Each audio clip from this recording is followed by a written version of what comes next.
behavior instead of inciting more violent speech. While we're talking about that, in a sense deleted response to a user who asked, why do they want to kill Donald Trump? Elon Musk said, and no one is even trying to assassinate Biden or Kamala.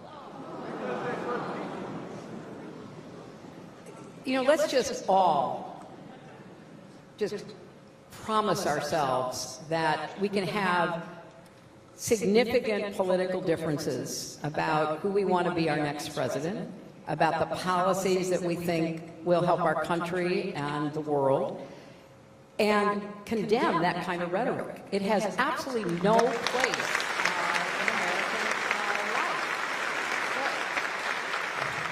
It's interesting because in the prologue of your book, Something Lost, Something Gained, it's out tomorrow, by the way, everyone. You write, quote, when you start viewing the other party as traitors, criminals, or otherwise illegitimate, for example, if you spread the lie for years that our first black president wasn't actually born in the United States, or if you lead lock her up chants at your campaign rallies, politics becomes a blood sport. Soon enough, actual blood gets spilled. I'm curious, who do you think, I mean, you're going to say this is kind of a no-brainer question, but who do you think is responsible for raising the temperature of our political rhetoric? Is it solely one side? Because I noticed, Hillary, when I was reading the book, you mentioned both far right and far left echo chambers. You know, I do think that we've always had strong feelings in our politics, going back literally to the very beginning of this country.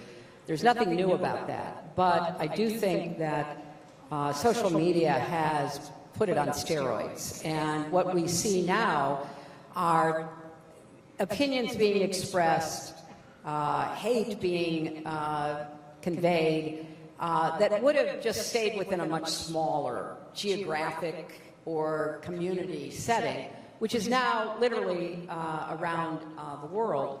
So I believe that this is not just about political leaders, although they do, and I believe this strongly, have a responsibility to try to model responsible leadership, but it is about all kinds of people who have found homes on the internet to convey a lot of hatred, a lot of vitriolic rhetoric, attacking all sorts of people from the right, from the left, impugning people's beliefs, denying reality, putting forth conspiracy theories. And so it is difficult in the environment in which we find ourselves to really have a civil conversation about the differences. And there are real differences. There are differences between the parties. There are differences between candidates.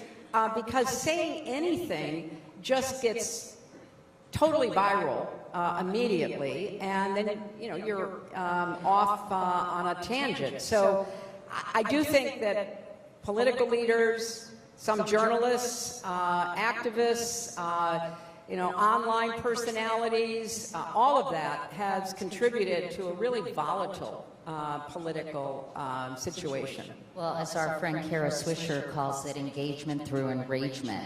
And those are the things that get attention, the most vitriolic, most sort of incendiary